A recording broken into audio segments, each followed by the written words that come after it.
Nithyananda, this is Ma Chitambara. So I want to continue making a few more videos about a subject that's very close to my heart, Sanatana Hindu Dharma, Hinduism. And I feel very, very blessed actually to be making a video for you out of the beautiful sacred land of Bharat, the mother of Sanatana Hindu Dharma. And oftentimes I feel like I should pinch myself because I don't know what it is that I did to deserve this and to be so lucky as to have found something so beautiful and precious and sacred as this. So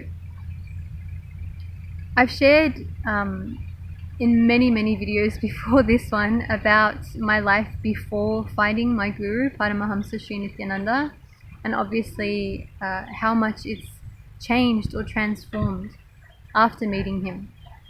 So if someone had told me, 4.5 years ago that I would be a monk, that I would be a practicing Hindu, I would have said, get off the drugs. I would have been quite blunt in saying, you're crazy. There is absolutely no way that I would end up being a monk, and I don't think it's possible that I would be a Hindu or a practicing Hindu. I was so immersed in the materialistic world and in whatever Western life entails. I was very much comfortable in that. So although I was comfortable in it, that's not to say that I was necessarily living a happy life. So a comfortable life, yes, but not ever truly fulfilled in the deepest sense. So as long as I had, my job, as long as I had the best pair of shoes, I could keep up with the fashion trends, and my house was in order and everything was going okay, I was also okay. But the slightest things in my life that would go a little bit out of whack, and I would be questioning everything, which I'm actually quite grateful for now, because I understand that it was such a, in hindsight, quite a superficial existence. So there's so many things actually about Hinduism, the way of life of Sanatana Hindu Dharma, that brings me so much joy. Fundamentally, the one thing that was lacking in my upbringing as a Roman Catholic. So this whole concept of connecting to a far off God, where I was a sinner and I perceived that I was less than him and that I was basically at the whim and mercy of fate, more so than I was in control of my own destiny, left me feeling quite powerless and never really sat that well with me. In the sense that I never felt, obviously I never felt empowered by it, but somehow it didn't seem like that was all there was to the message of the truth, as far as I understood it. So that led me to seeking and finding out more about what other religions had to say. So I was very much drawn to the teachings of Eastern religion. So whether it's the writings of Zen masters or Buddhist teachings, I remember reading the Bhagavad Gita and that having left such a strong impression on my being as being closer to the truth than anything I had read so far or understood so far. So the one fundamental concept which puts Sanatana Hindu Dharma far ahead of any other religion is the fundamental understanding that we are God. We are already divine, and we are manifest as that always. the only thing that can cloud us from this understanding is our wrong ideas and our wrong beliefs that we aren't. So this is known as Maya or delusion. And the whole aim of this birth is to go beyond that delusion, to go beyond the illusion of Maya and realize our divinity, which is already always there, but obstructed by these wrong beliefs. So if you look at any of the great teachings, any of the teachings of the Vedas, of the Upanishads, the Bhagavad Gita, any of the great epics even, the Mahabharata or the Ramayana, they all point to the same fundamental truth, that we are divine. We always were, and we always will be, and that can never be taken away from us. It may take many incarnations, reincarnations, it may take many births and many lifetimes to realize that. That's different. However, if the seeker is earnest and sincere and is willing to give up everything,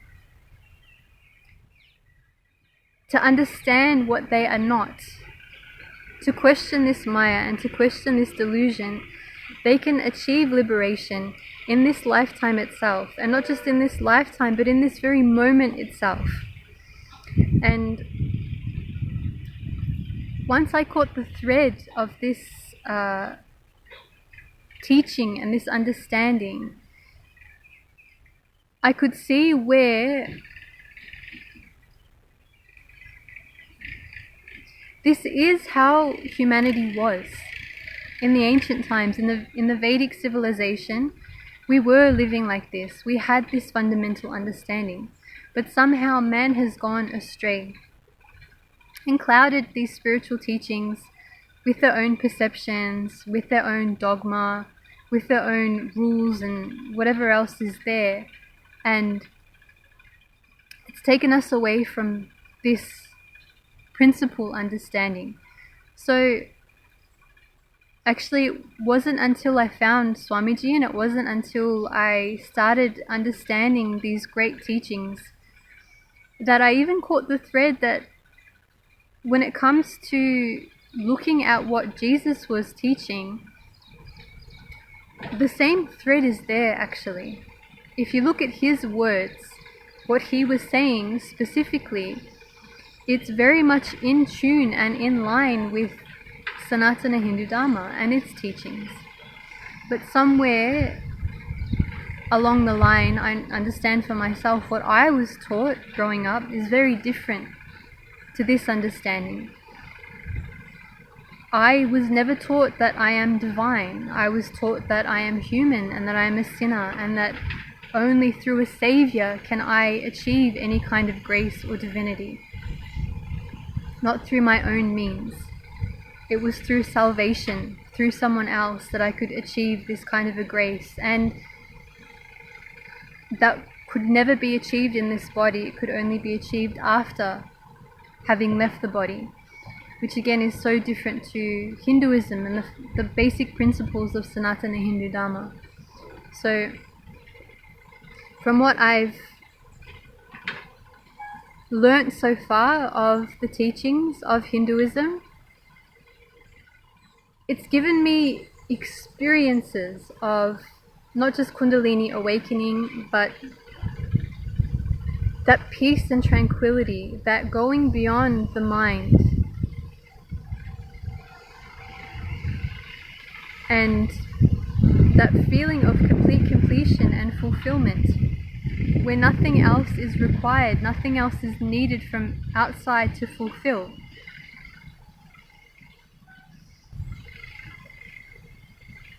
I understand that this is a way of life that we all should come back to, whether you label yourself as a Hindu or not is irrelevant.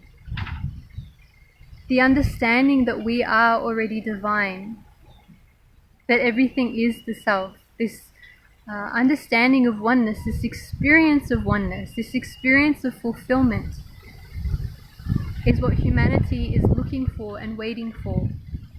And I'm very, very blessed and very, very grateful to be in this land seeped in this spirituality, the cradle of spirituality, which is still living on and which is still allowing people like me to find what I was truly looking for. So, thank you. And I implore everyone to become familiar with these beautiful teachings, with the beautiful masters that have embodied and lived these truths of the Upanishads, of the Vedas, and a message for those Hindus in India, if you happen to be watching or listening. The West and its lifestyle can seem very appealing, it can seem very glamorous, but it doesn't hold anything. It doesn't hold any real substance to it. What you have here, you should nurture and embrace. And it took me almost, well, I don't know how many years to come to where I am and understand what I do now. And you are so much more at an advantage than we are in the West. So don't turn your back on this. Uphold it and value it and try and come back to it. So thank you for listening, and until next time, Nithyananda.